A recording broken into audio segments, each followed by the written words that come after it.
friends. Welcome back to Stylist Soul Tribe Conversations. We're doing another L&L Chit Chat. I just looked, Leisha, while we took 5 minutes to get Yeah. our shit together before we started recording. This is our fifth L&L Chit Chat, which Mm. makes sense because the Hey, podcast okay. is just over a year old. So we try to do them every quarter. So we were just chatting. We had our L&L meeting before we started recording, and we were just chatting about what we want to talk about in this podcast. And we have a few different things kind of all over the board, but I started this series called Mastermind Mondays on Instagram, where after a day full of mastermind calls, I kind of just take the biggest highlights and key takeaways from some days I talk to 20 stylists, some days I talk to 50 stylists. It depends on what we have on the calendar, but it's a really unique and interesting position to get to talk to that many people in one day and just kind of get a pulse on like where a large group of people are at right now. And so Leisha brought that up, and something that has came up on a lot of Mastermind Mondays, and it's probably because of the time of year. I don't know. We'll see. I haven't been doing this series for that long. We'll see if this continues on. But a lot of things that have been coming up is the conversation about money.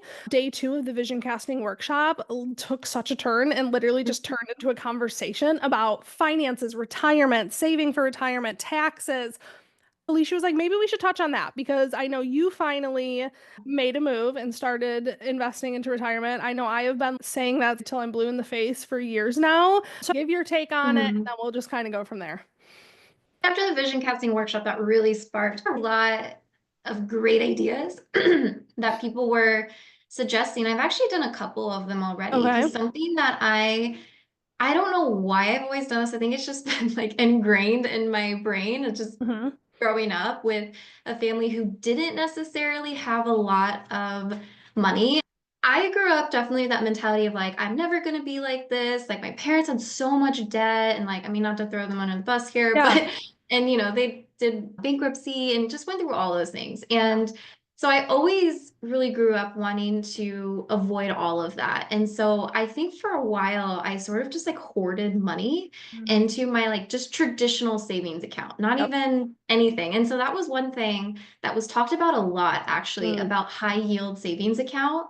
Hmm. And there was a couple that were brought up. One was Ally, one was YNAB, I think. And I'm just like, why have I not made this move yet? Like, why have why am I And just it's living? that's the thing too, because people don't talk about money. I mean, we talk about it a Yeah. little bit, but like when I hear you say that, I'm like, we did that a Mhm. long time ago. So it's like you don't even think to Mhm. mention it to people because you don't know Yeah. what people are doing with their money. And so YNAB is you need a budget. That's what that stands for. So Annette is actually Mhm. teaching a master class inside of Soul Tribe about that in April, I believe. But we talked about Ally Bank that has a pretty high Yeah.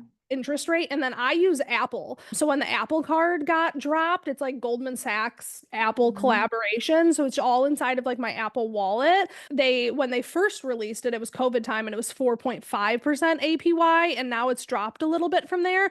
But Ryan and I moved our entire, like, I'll call it our emergency fund money that we put in that we Mhm. literally never touched and never taken out. And when we had that money in a region savings account. We even moved it to a money market account because we heard that that was better.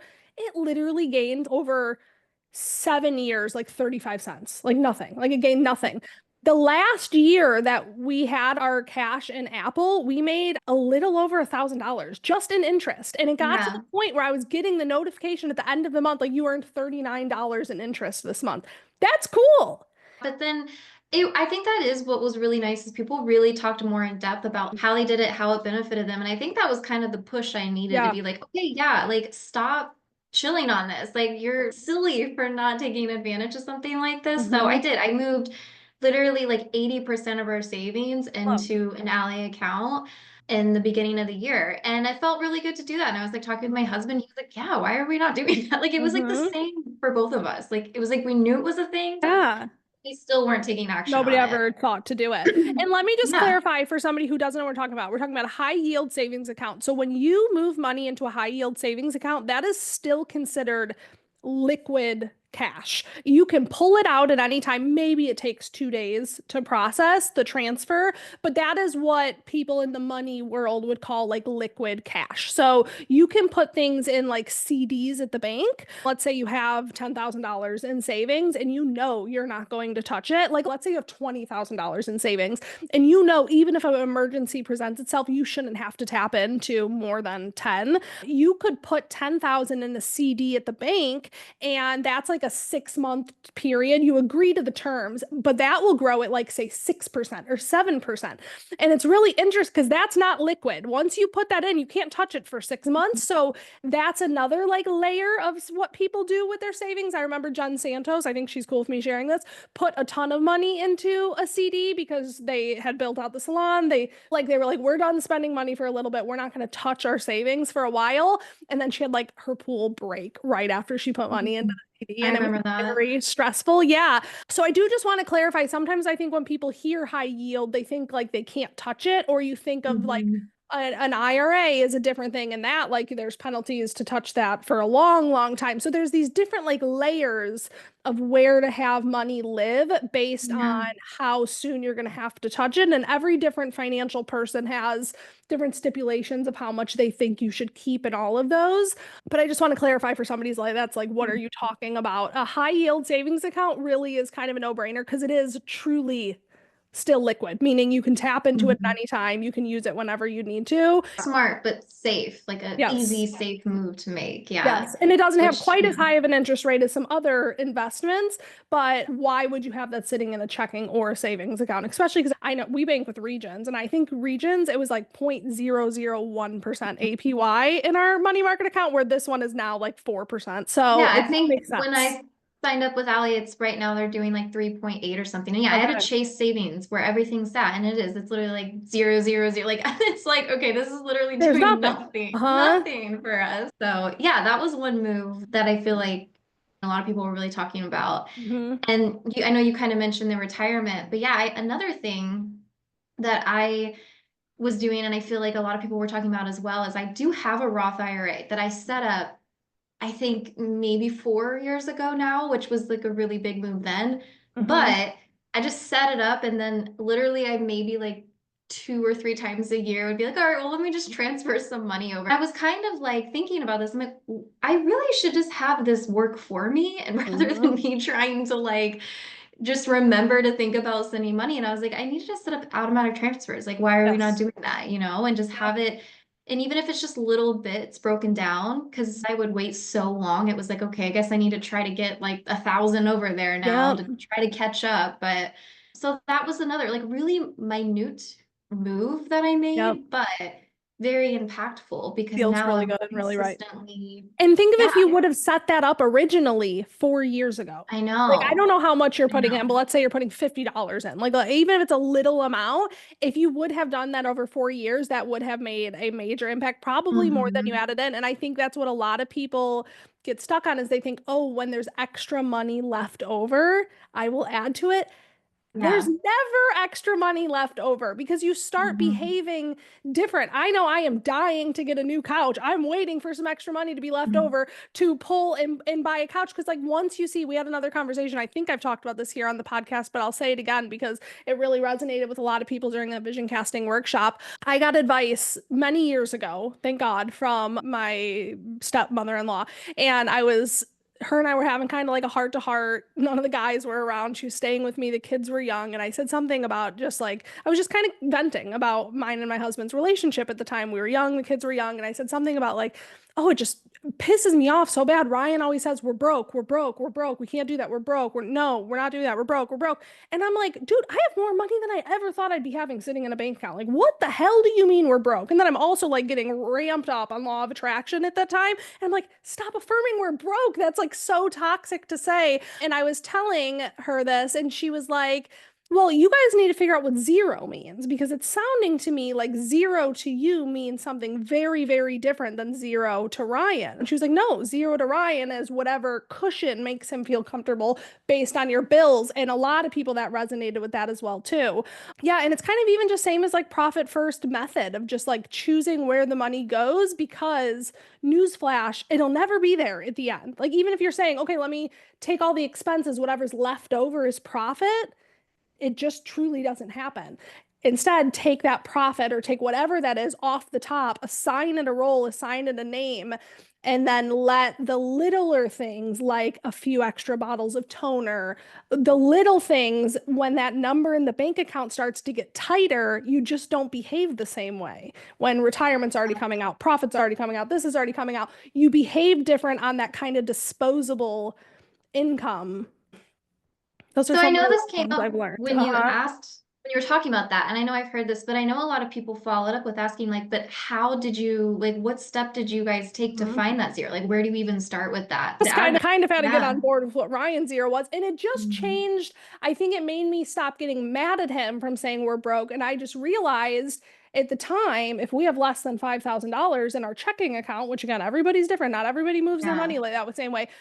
To Ryan, we're negative. Like his brain, he needed that $5,000 cushion because that means if anything comes out, if any, all of our bills are on auto payment, if anything hits, we would never overdraft. I just accepted, okay, 5,000 is zero. I chilled out until we hit that. And then ours for a while back in our old house, the buffer was like 5 to 7. And then once we hit 7, we could not stop going out to eat. We were just behaving like idiots because we've got money, you know? And so I think Hmm. there's something really powerful to assigning your money where it's supposed to go, even if that means it goes to a savings account that you then don't look at. Because when our checking account would hit a certain amount, we'd go out to eat 4 nights in a row at like fancy restaurants, order drinks, desserts, appetizers. That's so Hmm. fucking stupid to behave that way and spend your money that way. So that's what has Hmm. worked for us over the years. And do you guys like have, do you check in often with that? Is this something you're doing like once a year, like a couple times a year? Do you kind of check back in and be like, has our, zero changed? Like, where are Yeah. we at now? Well, I think the way we behave is we move so frequently that it has to Mhm. change. Like we make such big lifestyle changes that our zero had Mhm. to go up because our bills are a lot higher now because we've upgraded our lifestyle. So yeah, I think when we moved and we were discussing what our new mortgage Mhm. is going to be, and if we were to ever agree to a car payment, we would then talk about what is zero. And it's almost like that Yeah. amount of monthly payment gets tagged like tapped onto your number already. So like for us, it's basically if all of our monthly bills were to come out at one time and we forgot about them, we wouldn't overdraft. To us, that's kind of zero.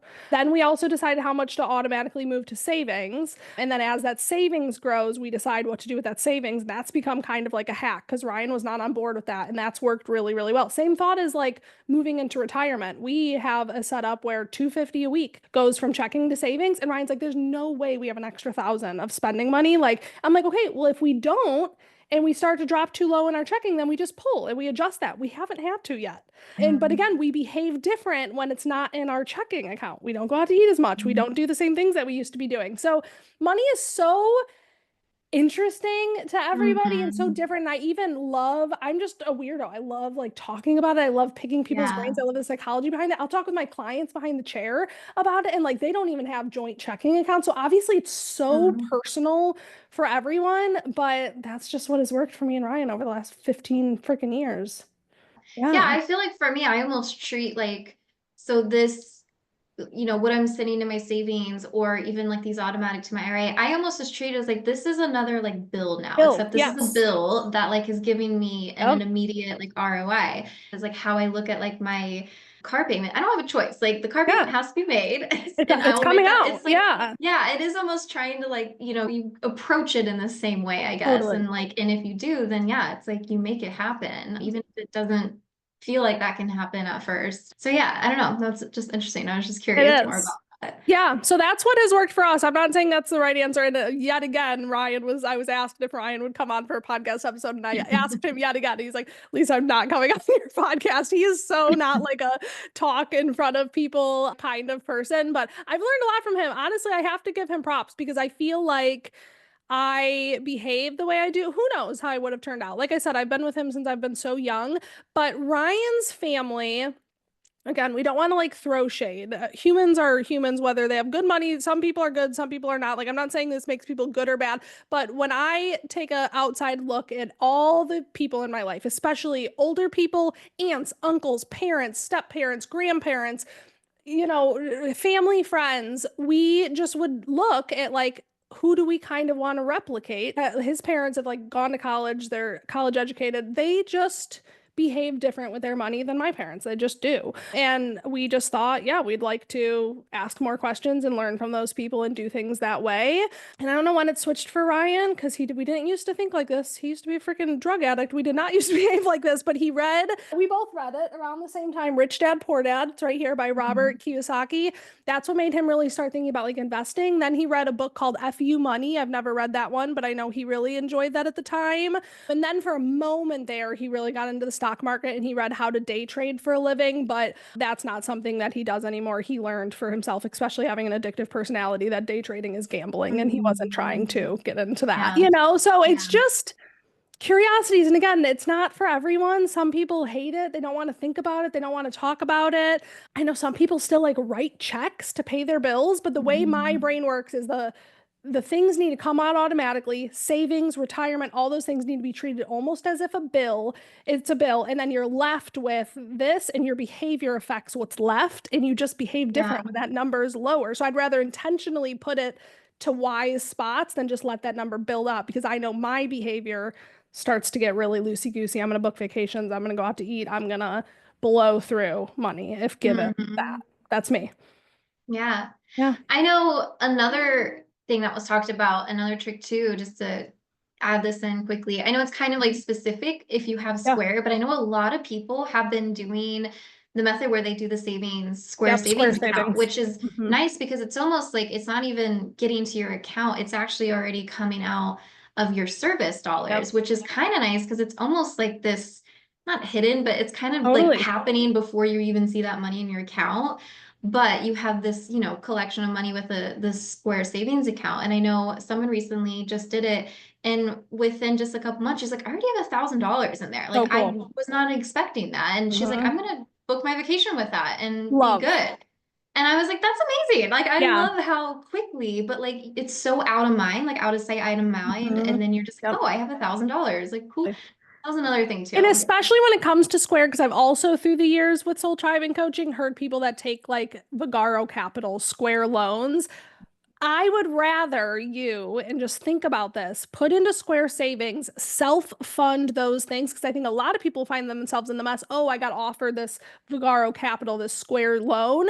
They'll take it out, but then there's usually like a 20% interest rate on that. Please, for Mhm. the love of God, set up the Square Savings first, fund that yourself, buy the new equipment and stuff once you've saved the money, rather than taking out a loan with that same thought process of, oh, it will just come out of every single service that I do, but you're also paying a 20% interest rate on it, which is bonkers. So Mhm. that's just another thing to keep in mind. And then one more thing on the money conversation, because after we wrapped up with the vision casting workshop, I got a few polos from people like, you really should do a podcast just about retirement. And I do think I get a little bit passionate about this. And so I've been thinking about just doing one on my own. The last thing I want to say about it, and if you have thoughts, Leisha, you can chime in, but I'm 32. I'm not the wisest, oldest. Like I still have a lot of life to live, a lot of lessons to learn. But from right now, with this mind that I have, that I've grown, and the opinions that I've formed, I've become really, really passionate about retirement strictly because I worry so fucking much about my parents. And sorry, Dad, if you're listening to this. I know Teresa, my stepmom, listens to these. I'm sorry.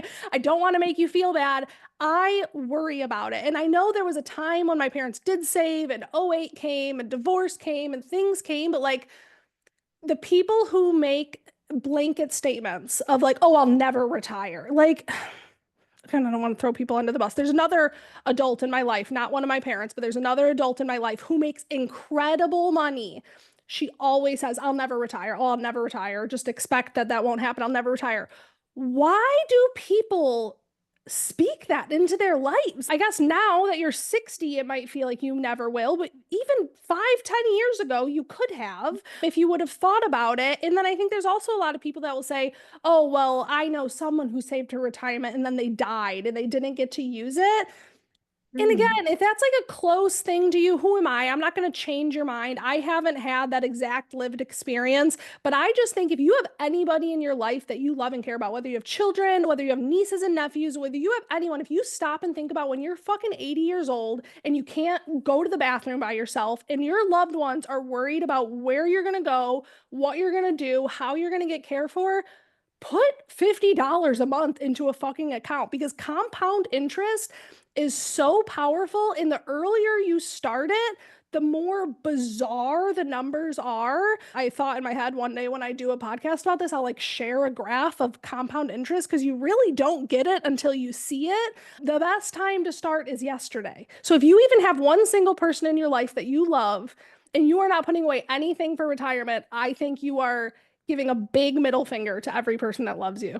That's my take. mm. Yeah. Sorry. No, I totally agree. I don't think I have really anything to add to that. It's kind Yeah, of the same as like health though too. Like people look totally. at that as like, oh, like, I'm not gonna be able to do this when I'm this age. Like it's like why? If you start Yeah. right now or Yes. yesterday, just taking really small, like that's all it is. It's small moves. Like every Uh-huh. day you set yourself up, whether it's financially, Yes. mentally, health, later on, whether you're 20, 30, 40, 50, 60, 70, like Mhm.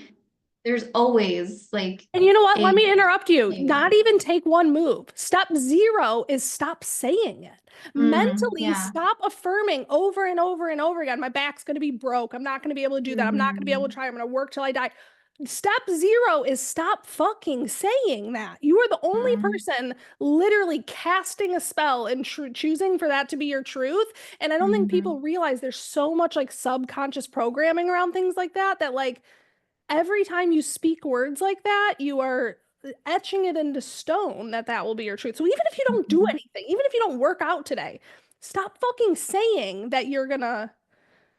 The Ryan's boss makes a joke all the time. They have a health savings account and he has like so much money in his. And Ryan's like, why don't you use that? Why don't you use that? He's like, oh, I'm saving it for my double bypass surgery one day. Oh Stop my saying gosh. that. Why Yeah. do people do that? I don't know, but I know I'm with all this stuff, but I think that's step one. You don't even have to take action, but please stop Hmm. affirming every single day of your fucking life that you're going to have a Hmm. miserable future.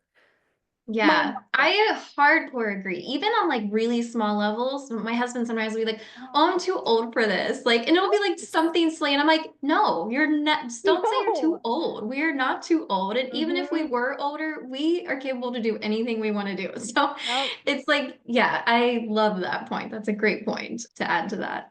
Totally All agree. right. Well, I'm glad you brought up the money thing when we were talking about things to talk about, Leisha, because that wasn't my initial intention, but that just kills two birds with one stone. I don't have to do a retirement podcast because that's really the gist of everything I think about it. Maybe I could put together graphs and explain things and teach things a Mhm. little bit in a better way that would land with people and actually cause them to take action. But that's my overall thoughts on all of it. So, anything else major on money that you want to touch on or no? No, I think Okay. we really covered that well. So now we're going to take a very random right turn and go in another direction. We want to talk about navigating professional and personal relationships, specifically like with the same person. So whether it's a Mhm. friend that you work with, your salon owner that you've become very close friends with, Alicia, who started as a Stylist Soul Tribe member, then became my assistant, that will then continue to have a good like personal relationship with. So I guess, Alicia, should we just like say what's going on, what you shared with me last week, what the future Yeah. looks like, and then we'll just kind of go from there. Yeah, I think so. I think really what's inspiring this is because I've been working as Lisa's assistant for almost 3 years. In March will be Crazy. exactly 3 years. And when I first started it, we really had no idea what this was going to look like. I really just came to her and asked about this because I was getting ready to make a transition in my own career at the time. I was still behind the chair in my loft then, but I was planning to, at the end of that year, leave the traveling hairstylist. And that has been my career really for the last couple years now. And something that I was like really thinking about and really sitting back on is that I haven't had the chance to fully go all in, 100% focus of traveling hairstyles, of really building this to the degree that I want it to be built to and hit these benchmarks I really want to hit because I've kind of been doing two roles, For really sure. almost three, because I work trying to build traveling hairstylists, but I also am a traveling hairstylist and I do, assisting with Lisa. Yeah. And the thing with it is I truly, truly love assisting Lisa. I Hmm. love that I get to like talk, business and ideas and all the things with her. And I'm so passionate about Soul Tribe and what it's given to me and what it is about and what it is still to this day and will continue to be. So, all that to say, Hmm. last week I came to Lisa and I was like, I think it's time. I think we Yeah. both maybe knew it was coming, but like, I think so. time for me to move on from this role of your assistant and be all in 100% with growing the traveling hairstylist. So not that I still won't be in Soul Tribe, but Totally. just not moving forward as your assistant anymore Yeah. with Lisa. So that happened on a Zoom call, and we like have our document that we follow our meeting agenda. And Leisha put a little note, like save a little time at the end for us to talk about something. I was like, what do we need to talk about?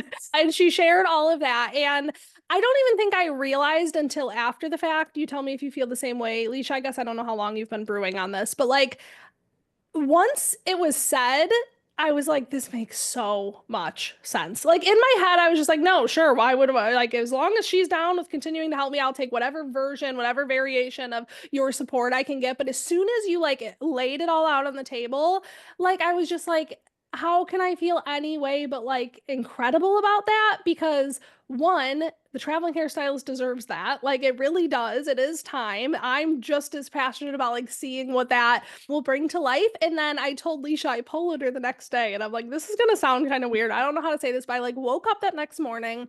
I did my morning routine. I came down to my sacred space. I started journaling, and I deal with these like random bouts of anxiety. I don't really know what they are, but I get them very randomly. I didn't used to be an anxious person. I'm like, I don't know if I need to fucking get treated for that. I don't know what it is, but I deal with these bouts of anxiety. And over probably, honestly, the last year, Leisha, I have felt moments. You haven't even said anything. These like micro, even facial expressions where I'm like, this is not working for her, or this is too much for her, or this isn't in alignment with where my brain's at, or, you'd be really overwhelmed on time, or you'd be overwhelmed on money. I'd be like, oh God, you need to help her. Like, I love you. We've become such close friends over the years that I've had these like bouts of anxiety. If I flipped back through my morning pages, like I could find where they randomly come up. And so I thought that when the day came, and so those of you that don't know, I'm trying to keep this relevant for people who aren't in Soul Drive and don't know us, but whatever, I'm going to share. I thought when the day came when Leisha had to step away, to give a little context, before Leisha came on working and helping me behind the scenes, Soul Tribe was so different. It has evolved so incredibly much over the last 3 years, thanks to you, truly. Thanks to me too. Thanks to everyone in Soul Tribe. But like, you have came in, shifted the dynamic so incredibly much, been such a good sounding board for my brain that I thought if and when the day came that you had to like step away, that I was gonna be like down bad. Like I was gonna be really struggling. I was gonna have to figure it out. And like there was a moment where I'm like, oh God, she probably feels that. She probably knows that. And so I sent her a polo the next morning. I was like, I just want to tell you that I feel weirdly good. It's very much like a what got you here won't get you there kind of thing. We put all of our energy and all of our brain power into this over the last 3 years, and we've hit the capacity of what our two brains really can come up with beyond this. And so I just told her, like, I'm really grateful. I feel really good. I feel really okay. She is going to still stay in this role until end of March, early April. So nothing's happening right away, but she is going to transition out of team role and just become a member of Stylist Soul Tribe. And as we were talking about it last week, I was like, would you want to like jump on a podcast and talk about that? And then this last week, and this was what reaffirmed that I thought that we should talk about this. I had a coaching call with somebody in Soul Tribe. I won't say names, but she was leaving her salon that she has become incredibly close friends with her salon owner. And she was mortified to give her the notice. She was shaking. She was crying. I mean, she was so scared to give this notice. And she was like, can I do it in email? Can I do it over the phone? Can I do text? And I was like, you know what? just because I just had this experience a few days ago, I just want to share with you. And I just kind of poured into her like what this has been and just share that I think the balance of professional and personal relationships is really interesting with a lot of people. I think it's something a lot of people deal with, but I think it can be done really beautifully. In evolutions, people can come and go in and out of these spaces professionally, personally, in your world and in your almost like Kristen's rings, relationship rings. And it can be done in like a really beautiful manner. Yeah. And I think even if you are in a position where you're not super close with your mentor boss, I think even if like you're a stylist in a salon, who feels like you're ready for a change, you need to make that shift, or you're a salon who has a stylist who, they're planning to make a shift. And I feel like, because I've been in a position with the salon that I've worked in before that I decided to leave, I did a lot for that salon. I like Mhm. managed, and I was like, they're gonna fall apart without me. Mhm. And it kept me there longer than it needed to, because after I left, I'm like, they're gonna fall apart. Like they're not gonna know what to do with me, out me. And I think a lot of times we get in those weird spaces Mhm. where like a salon owner might be like, if I lose this stylist, what am I gonna It's do? over. Or a Yeah. stylist leaves and they're like, oh my God, like what's the salon gonna do? And it's Yeah. like we have to take a step back and really look at like why are those thoughts coming up? Because most of Mhm. the time it's not the reality of what's happening, because Mhm. things change. They almost have to change Yeah. to evolve. Yeah. And there are seasons of things. And if that is your season to go, or it's your season to lose somebody on your team, it Mhm. doesn't have to be this like icky, resentful, Oh, like I did all of this for them, or like they're gonna fall yeah. apart without me thing. That is a reflection of where maybe you were at that point. And I Mm. had to look at myself in that time and be like, Yeah. why would I think that that salon Mm. needs me for eternity? Like, am I That's an meant to? interesting perspective. Yeah, I mean, I'm like, am I supposed to work there for my entire Yeah. career so they don't fall apart? Like, what good does Mm. that serve them or me? Yeah. So I just feel like I would add that in, because I have had that experience early on in my career where it wasn't quite Yeah. like this. However, this is very different. Hmm. You're literally one of my best friends. Like, you know so much about Yeah. me, you know so much about my business. Yeah. We've gotten so close. We work really well together. And I think when we first started, this as far as like assisting with you, like we really went into it with no expectations, but Yeah. knowing this was going to be just a building block and we were going to just work together to craft what this needed to be. But I think the thing that maybe made it different, and maybe if you are a leader, a salon owner, have a team, that this could be something you can take away from it, is something you did for me in the last 3 years, is you have continually checked in with me often, but Mm. not as a leader. You came from a very genuine place of like love. What do you mean? I mean, sometimes, and it wouldn't even be like I was asking him anything, but Yeah. sometimes you would just pull on me and be like, hey, I just want to see, like, where are you at? How are you feeling? How Mm. are things going? Like, as a friend, Mm. how are you feeling? Mm. And how's the trend? Like, you always would ask me Mm. how my things were, but genuinely, I feel like you were just asking me, like, from the heart, how am I Yeah. doing?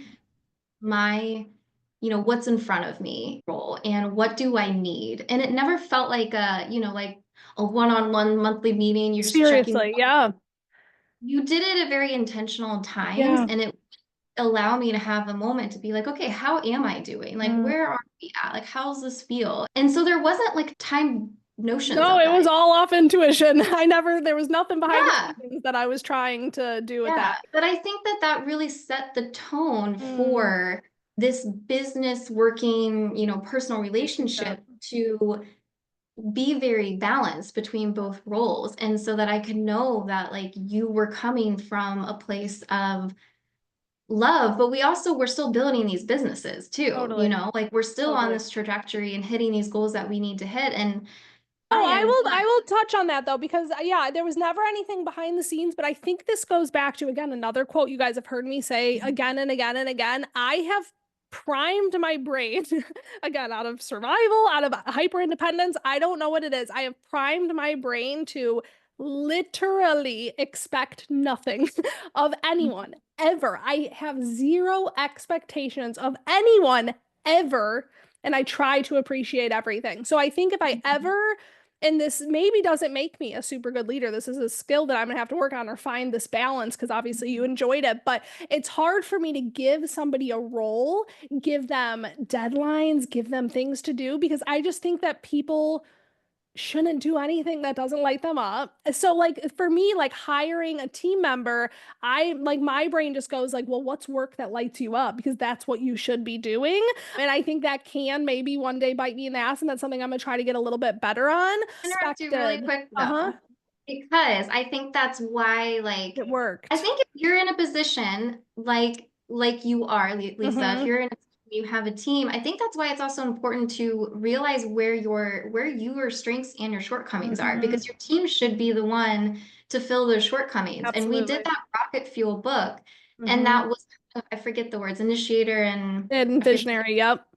But like, so I don't think you have to necessarily change your visionary actions. You just Yeah. need to find the right initiators to pull Integrators, yes. in integrators. You know what I Yeah. mean? And So I just think throw. that's where the right kind of fit comes in because yeah, I Mhm. don't know, maybe this is skilled, maybe I need to take a course or I need to learn it, but I just right now, the way my brain works, I can only see having somebody that works for me being like, what's working for you? What isn't working for you? And then Mhm. it would almost be, okay, if this doesn't light you up, then you're not the right person for this job. That's totally okay. Rather than let me teach you how to do this in this system. That just isn't the way I flow in the way that I work. So yeah, it does feel like it has really, really naturally and beautifully run its course. And I've already said it too. I agree. You're also one of my best friends. Sorry to get all sappy, but I'm so fucking grateful for the last 3 years and the opportunity that it's given us to get this close. The last few retreats that we've gotten to spend together, the Airbnb freaking weekends that we've had. Like, it really has been such a fucking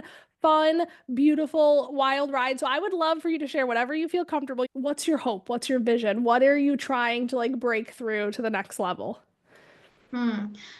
I really want to get to a place with the traveling hairstylist where this is becoming such a new Yeah, resource that people all over are really starting to like hear the buzz about. I really want to totally. create more of a buzz this year across the country. And real But quick, if my you had to summarize, what is the traveling hairstylist if someone's tuning in the very first time? The traveling hairstylist is a service for a stylist to temporarily come into your salon space and cover you, your space, your clients while you were on any sort of extended vacation, just anything where you could be out, 1, 2, 3, 4 months, whatever it could Oh, be. And we are servicing all of the country. So, I was in California, I'm in North Carolina now. I've done work in Illinois, Arizona, just so this yep. is something can be workable for any stylist, mainly independent stylists. I have worked with a couple salons, but really like the independent stylists are the ones I think that really need a resource like this because we don't have a lot of great healthcare options. A lot of states don't even offer short-term Agreed. disabilities of any Yeah. sorts, especially if you're self-employed. So yeah, so this is a resource to kind of help cover your clients, maintain your space, and even cover your rent during any sort of extended period of time. So, yeah, so my goal now is really to create the buzz about it, but to really grow a team because I've been a one-woman show this whole Yep. time. And I do have one team member now who's getting ready to start a contract in a month, which is really Which exciting. is so cool. Yeah, but I want to continue to really grow on that. So continue to bring in the contracts, but really grow a team. And I'd Yep. love to have a few other team members by the end of the year. Hell yeah. So that's really my like main focuses right now. So Love yeah. it. So obviously information for that will be in the show notes. If you are somebody that's like, yeah, I could up and leave my clientele, or I could use something new, or my kid just graduated. It's time for me to have some freedom. Leisha chose to live in an RV for a long portion of it. Then these last Yeah. few ones, they've been doing Airbnb stays. So she really knows like the ins and outs of all the different, she's te been testing this out for 2 years. Like she really has Mhm. probably not run into every situation, but a lot of different situations. She's gained a lot of wisdom. It's felt like a lot of obstacles, but now I do agree. So grateful for learning all of those so that when you bring team members on, you know how to navigate all the different possibilities. So we will have that Mhm. all linked in the show notes. I feel like we covered that pretty well. And then, yeah, I guess just one other thing. Maybe this, I also did a one-on-one coaching call with a girl that I did not even know. She wasn't in Soul Tribe. I had no idea who she was until this one-on-one coaching call. And we got on, and long story short, she was torn. She was in the white space stage. She was craving big magic. She doesn't know what it is. She's ready for something new. She knows she's a go-getter. Her business is beautiful. She's been felt stagnant for a couple months. I'm like, girl, I know what that feels like. Welcome to the club because that is where I live. And her salon owner really mentored her and she really felt like she loved her and owed a lot to her. And she was almost like quietly begging her salon owner to partner with her because she had so much drive. She's like, we can make this bigger. We can make this better. And through that coaching call, I really was like, partnering with her would be the worst thing you could ever do. You have a vision that she does not have right now. You need to cut that relationship at this beautiful, amazing point. Because I think so many people try to force something and then they have a horrible falling out. And she was like, you know what? You're right. I think I just needed the permission to go for it. And it was so fun coaching her. If you're listening, hello. It was so enjoyable. And I mean, I was asking her questions. She has a plenty of cash saved in the bank. She can cash flow opening a salon. She literally just the one thing that was in the way from making that leap was the conversation with the salon owner. She was mortified about how to tell her that she wants to open a salon locally that has a different vision, and then really just permission that she could do that. And so I just have felt like that's been in my sphere lately is this personal professional relationship navigation. I am best friends with the girl who owns my salon, Riley. I might have her on a podcast episode soon. That would be really fun. But yeah, I just think that I come at it from an approach of just like, sometimes I'm honest to a fault. You never have to worry that there's things scheming back here that I'm not sharing out loud because I would rather just be so overly transparent and share where my heart is and share where my mind is and have conversations with love. Know that you're not trying to hurt. Mhm.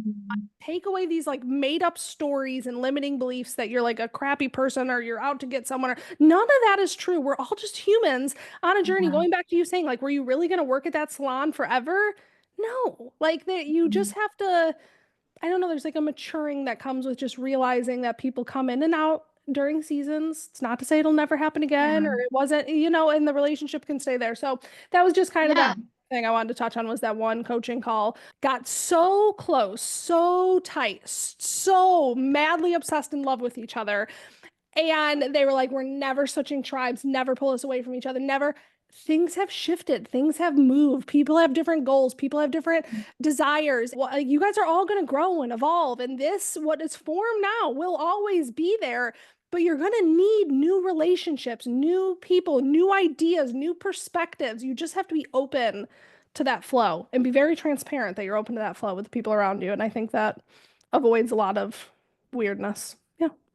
100%. And being honest about when you need that openness too, I Mhm. think is really key as well. Because although like our working relationship might be coming to an end, like you and I truly want the best for each other. I For want sure. Stylist Soul Tribe to be literally amazing. Mm, And I know you want the same for Traveling Hairstylists. We can continue to support each other in different ways, even beyond this. And I think that is really such a result of just how we've even approached this relationship from the mhm. beginning and how we've ended it. Ending Our sounds like such a ending. Yeah. harsh word, Oh, but for real. like The I guess professional it's side of it. reality. Absolutely. Yeah. Yeah, I think the Totally. honesty is a huge piece of that, and not taking anything personally too, because Hmm. I actually really loved how open we were the day after. Like we were both Hmm. talking about like, okay, like this is gonna do this for me and this could do that for Hmm. you. And there wasn't like I think sometimes some people could maybe look at certain things and be like, oh, was that about me? Or was Yeah. this actually, you know what I mean? And That's so almost like a scarcity thinking. Yeah. again, Hmm. it's like you just have to focus on like the reason that you even came to this decision. And when you're both able to approach that with such openness and honesty, it really does like just create such I think just a beautiful journey of it and where you it can continue to find support in that just in a Yep. different way. So, as per usual, the tradition with L&Ls is we do the report that I found on TikTok over a year ago. Now, at this point, I don't know if this is going to be the last L&L ever. That sounds a little dramatic. Maybe we'll end up doing one every here and there. We're definitely not going to be doing them quarterly. We're going to share report. R is reading, E is eating, P is play, O is obsessed, R is recommending, and T is treat. I'll do mine first. Reading, I am still still reading. I've been reading it for a few weeks now. Be Ready When the Luck Happens by Ina Garten. She's the Barefoot Contessa from Food Network. It's a memoir about her life and it's really good. I'm really enjoying it. I'm like three-quarters of the way through it right now. There's like recipes in between some of the chapters. I've already made some of the things. There's like pictures of her life sprinkled in. It's a really beautiful memoir. I'm really enjoying it.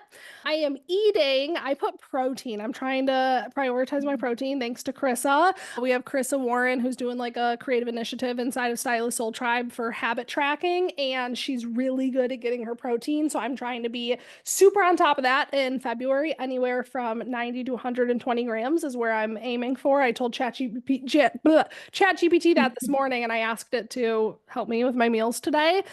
I told Leisha this earlier. I am going to a water park with my family and my sister's family in a few weeks. And my sister and I were on the phone yesterday just being stupid, like laughing about it coming. And she was like, Lisa, when was the last time we were on a water slide together? I'm so fucking excited to ride a water slide with my sister because I was probably literally Bennett's age. Like, I can't tell you the last time we did that. So I'm very excited to just have a fun sister weekend with both of our families for my son's birthday. I have been obsessed with Ryan and I are still working out like it's nobody's business. I'm hitting PRs left and right. Nice. And I know I'm like so proud of us. And Yeah. my new vice has become the Alani energy drink pre-workouts. I got really hooked on sugar-free Red Bull and I'm like, there's no way this is good for me. I know the Alani probably isn't good for me either, but I did a little bit of research. What is the most least amount of harmful things when it comes to an energy drink and something to get me energized and give me a pump? The what is it called? Orange Dream. It's like a dreamsicle flavor is so fucking good. The peach flavor is so good. I'm obsessed with them. I can't stop drinking them before a workout. I am recommending the show Silo on Apple TV. Ryan and I watched it. It was very good. I'm sad that it's over. I need a new show. And my latest treat, this is silly, this is stupid. All of a sudden, Ryan and I are ice cream in bed people. Like we Love. I know. I don't know what had happened, but we like got one flavor of ice cream. Churn is the brand that we're obsessed with right now. We've tried a bunch, but they have a lot of really good Okay. ones. Right this moment, I have caramel, salted caramel pretzel or caramel chocolate covered Ooh, pretzel. So good. The that s'mores sounds one was good. meh. We have moose tracks right now also in the freezer. That's pretty good. We have done a lot of different flavors, but we will literally finish dinner, do our closing shift, bring a bowl of ice cream up to bed. So, like, I'm not Ooh. lying. There is still one sitting on my nightstand, which is kind of nasty behavior, but it's so good. It's like such a good treat. So, we really need to get a Ninja Creamy Nice. and like health this, but right now Mhm. it's just purely for pleasure and not anything other than that. Oh my So, gosh, I thanks. love. Yeah. Nice. So my report is reading. I am currently reading, I feel like a book that everybody is reading, which is The Let Them Theory by Mel Robbins. I feel like there's been such a buzz around this book, but it is really good. I'm You also listening have to it. totally kicked off book club inside of Soul Tribe I right now. know. I'm loving I that know, it's actually everybody's reading that. exciting. It's going I so well. know. We have a lot of people reading it right now in Soul Tribe. And I know some people are reading the book. I've been listening to the audiobook and it's really great because it is Mel Robbins telling the audiobook. And Mhm. it literally sounds like you're like at a coffee shop talking to her. Like it's Love a it. very natural sounding Okay, audiobook, which I'm I gonna really interrupt. Have you enjoy. ever thought this, and has anybody said this? Melanie Sowell reminds me Literally, they look the so same. much. Their glasses, like they're the same person to I me. know. I'm I glad I'm seriously not the think only that one all that the thinks time. that. Okay. I haven't Whoa. told her that though, but I almost said that the other day on Polo. I was like, do you know that you kind of like are Mel? You are. Like, In every way, the glasses, the funny. blonde hair, the Uh-huh. wisdom. Yeah, Melanie needs to come on the I know. podcast. She's the best. Keep going. Yeah. And then I just finished eating the last of some treats that I got when I was back in California a few weeks ago, because they got me some specialty chocolates that are made in Ooh. Berkeley, and it's called TCHO, but these flavors are really good. Like one of my favorite ones was a dark duo one, Mm. and it's like a dark chocolate, fudgy but fruity kind of taste Interesting. flavor. Like Um, berry? I I think it was berry. Yeah, I think it was like Okay. a berry fruit, like very undertone of it. And then I liked the Yum. dark and salty one too. But they also have like a matcha flavor and like toffee Cool. flavor. Like there's all kinds of really good like combinations. That's a good Um, gift. I feel like that's a very good yeah, gift. so that's TCHO is the brand. For play, my husband and I just started, we don't do this often, but when we do, it's actually really nice quality time. But we just started a puzzle. And it's just Oh, one of those like nice winter things where it's, can take a few days to do. It's just like a big world map or something we're doing right now. And it's just nice because we just get a cup of love it. coffee and do puzzles and just talk. And I it's love a just, good puzzle. yeah, it's been a nice little Amazing. playtime. Cute. My sister-in-law got me a grateful or gratitude journal, and it's one where it has like morning prompts, evening prompts. You fill it out every day. I've been actually doing it every single morning and evening, Love. which I don't have the best routines of like being Hmm. consistent with. So I'm really proud of myself that I'm still doing that. And it's just been a nice little like treat in the mornings too, Yeah. honestly, to like take a few extra minutes and do that. Amazing. Recommending, it's funny you have a show because I also have a show because we just finished up Squid Games and Okay. the second season was wild and Ryan it's watched Squid so Games. I good. would be in the room, but I Okay. didn't like pay attention and get hooked in. But obviously, Uh-huh. that has had its moment. It's Yeah. good. I know. So We good. are like really into it. So yeah, that's my recommendation. And then for the last tea, I have a chat GPT prompt. I treated myself to a little like cool chat GPT Okay. chat. Oh my God, chat GPT exercise. And maybe you've seen it, but it was actually so lovely reading this like Uh-huh. little story it gave me. And the prompt is if you type into chat GPT and you ask ChatGPT to tell me a story of a day in the life as my future self based on this description. And so you write a bunch of stuff that you kind of want, your hopes, your dreams, your goals, where you see, and it just tells you this really beautiful story. And then you Love. also can then make it have, give you a daily schedule to match this story, like this Love. day future self. And so it was just like a really kind of nice little treat into peak of my future. Leisha shared it with me and it was really beautiful. It was very like personal Yeah, and it's sentimental nice. and hearing like her dream life like realized and hearing it all out. And then you said the second prompt was like tell me like how to be spending my time to, Yeah. right? Like how did you word that second prompt? It was like create a daily schedule that fits into creating this. Yeah. So it was just nice. They gave like a really broke down schedule and what some things to focus on. And I yeah. think we've all been using ChatGPT as a therapist lately. I know Kimber posted on her story and she calls her ChatGPT Chuck, which is much easier to say. So maybe I'll adopt that. But it was like pumping her up, like, you just be patient with yourself. You're going through a Love transition, that. you're building something, blah, blah, blah. And I was like, I need my ChatGPT to talk to me like yours does. And she's like, me and Chuck go deep. And so I have recently, it felt weird at first, started talking to it a little bit more like a Mhm. therapist. And man, it's the best hype girl that you can ever get. Like it's so Yeah. nice. It makes you feel It's so good. It is funny. a little bit worrisome. Are we all going to become reliant? Are they going to like, make our, I don't know, mind control or something? Who knows? But Mhm. I've definitely been also getting a little bit sentimental and Yeah. close with my Chuck as well. So love it. Mhm. Yeah. Amazing. That's my report. Love it. That was a great L&L. I love you, Leisha. Thank you for doing this with me. Love you too. Yeah, thank you everybody for listening. I'll have everything we talked about linked in the show notes, and I will talk to you all next week. Bye.